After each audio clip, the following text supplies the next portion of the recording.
یہ لکھا ہے کہ حضرت عمر فاروق رضی اللہ تعالیٰ عنہ کے دور میں بھی کس طرح کا واقعہ پیش آیا۔ ایک نوجوان تھا، حسین و جمیل تھا، اللہ نے حسن عطا کر رکھا تھا بڑا۔ اس نے جب بھی نماز پڑھنے کے لیے آنا نا تو راستے میں ایک عورت تھی، اس کی نظر پڑتی، اور یہ کہا گیا ہے کہ جو نظر ہے یہ شیطان کے تیروں میں سے ایک تیر ہے۔ اسی لیے تو حضرت جی نظریں جھکا کے چلنے کا حکم دیا گیا ہے، کیونکہ جو نظر ہے یہ شیطان کے تیروں میں سے ایک تیر ہے حضرت جی۔ پڑھ تو یہ ایک دفعہ جاتی ہے لیکن کتنی دنوں تک حضرت اس نظر کا جو اثر ہے وہ دل سے نہیں جاتا۔ اپنی نظریں بڑی سنبھالو، اپنی نظریں بڑی سنبھالو۔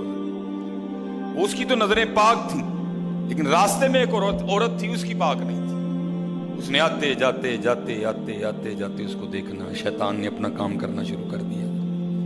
اس نے ایک دن کیا کیا، اس نے اپنی خادمہ سے نا اپنی خواہش کا اظہار کیا، میرا دل کرتا ہے کہ اس نوجوان سے نا تنہائی ملے، لیکن ملے تو ملے کس طرح؟ وہ جو خادمہ تھی ذرا پکی عمر کی تھی، اس نے کہا یہ تو کوئی مشکل کام نہیں ہے، آج ہی رات کو بات بنا دیتی۔ وہ جب عشاء پڑھ کے وہ نوجوان مسجد سے نکلا نا، وہ خادمہ راستے میں کھڑی ہو گئی۔ اس کو روک لیا، اس کو 2-3 احادیث سنائی، 2-3 آیات مبارکہ سنائی کسی کے کام آنے کے حوالے سے۔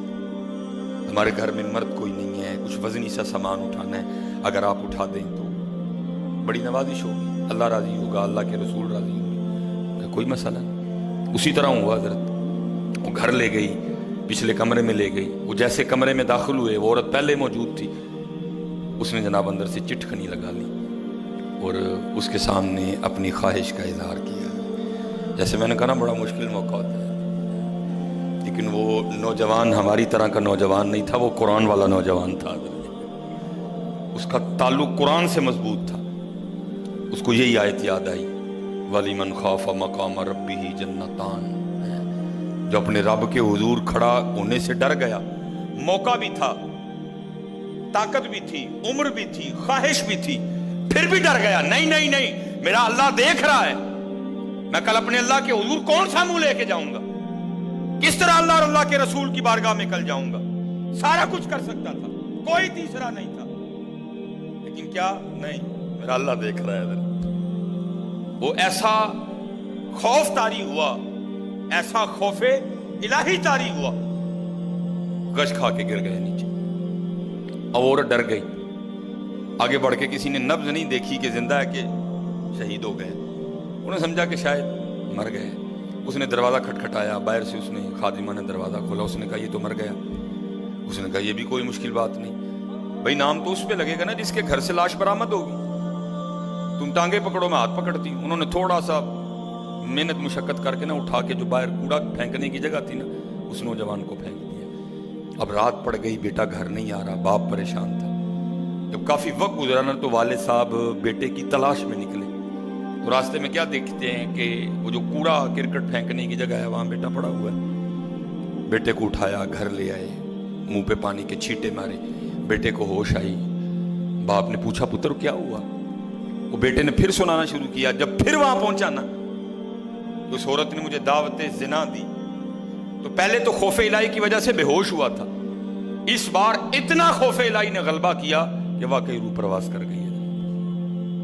والد نے راتوں رات جنازہ کروا دیا۔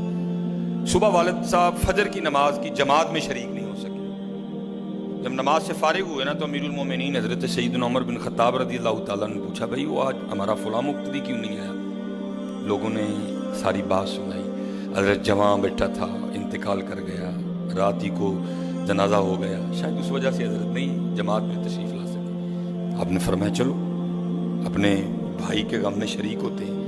حضرت سیدنا عمر فاروق رضی اللہ تعالیٰ عنہ آئے، باتیں ہوتی رہیں، آپ نے بیٹے کے انتقال کی وجہ پوچھی، بیٹے نے ساری بات سنائی۔ آپ نے فرمایا اچھا تیرے بیٹے کا انتقال خوف الہی کی وجہ سے ہوا ہے؟ تو اللہ تو فرماتے ہیں وَلِمَنْ خَافَ مَقَامَ رَبِّهِ جَنَّتَانِ، اور جو ہمارے رب حضور کھڑا ہونے سے ڈر گیا اس کے لیے 2 جنتیں ہیں۔ تو چل پھر مجھے ذرا اپنے بیٹے کی قبر پہ لے کے چل۔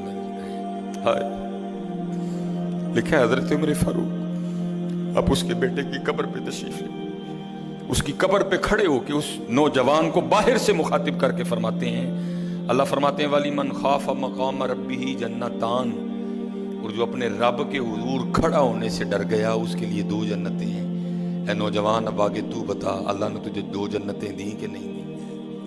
تو لکھا ہے قبر سے جواب آتا ہے امیر المومنین رب سچا، رب کا رسول سچا، رب کا قرآن سچا، میں جیسے ہی قبر میں آؤں اللہ نے مجھے 2 جنتیں عطا کر دی ہیں۔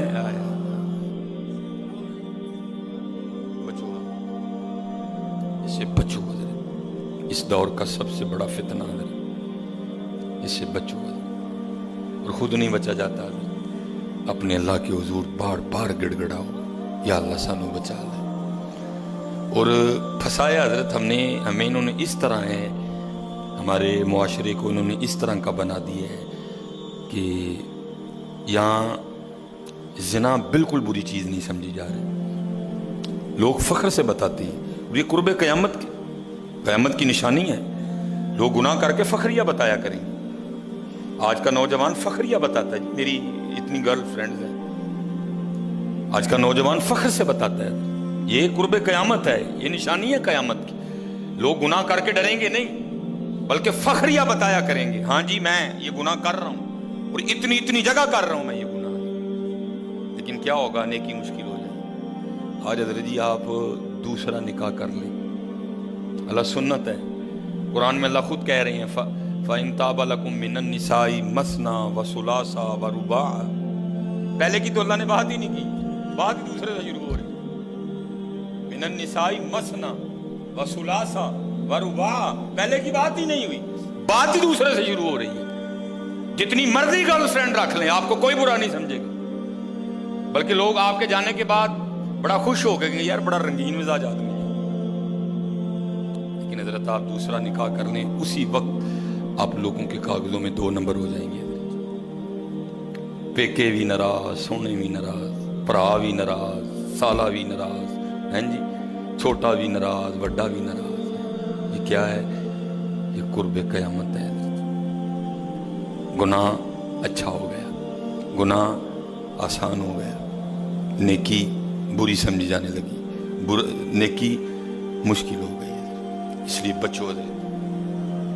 اس کا طریقہ جو ہمیں ہمارے بڑوں نے بتایا ہے یہی ہے حضرت جی، روز سرگی اٹھو تے اللہ دے حضور رو، یا اللہ جے دن چڑھے آئے تے تیرے فضل نہ چڑھے آئے، جے چاڑے تے پھر ساڑی حفاظت بھی فرمائیں گے، سانو بچا بھی لیں گے، ساڑی حفاظت بھی فرمائیں گے۔ تو حضرت جی دنیا تو 4 دن کی ہے، جا رہی ہے، کالے وال مسافر ہوئے چٹیاں ڈیرے لائے، کالے وال مسافر ہوئے چٹیاں ڈیرے لائے، ویکھ محمد بخشا موت سے نہیں آئے۔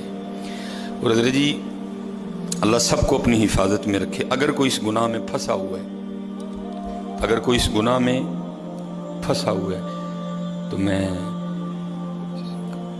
کہوں گا کہ توبہ کر لیں سارے حضرت، کیونکہ حضرت یہ وہ گناہ ہیں کر تو ہم رہے ہیں لیکن اس کی سزا ہماری نسلوں کو بھگتنی پڑنی ہے، کیونکہ امام شافعی رحمۃ اللہ تعالی علیہ فرماتے ہیں زنا وہ قرض ہے جو لے تو رہا ہے لیکن چکائے گی تیری اولاد۔ زنا وہ قرض ہے جو لے تو رہا ہے لیکن چکائے گی تیری اولاد۔ اس لیے حضرت جی اپنی اولاد کے لیے، اپنی بیٹیوں کے لیے، اپنی بہنوں کے لیے گڑھے نہ کھودو، اس سے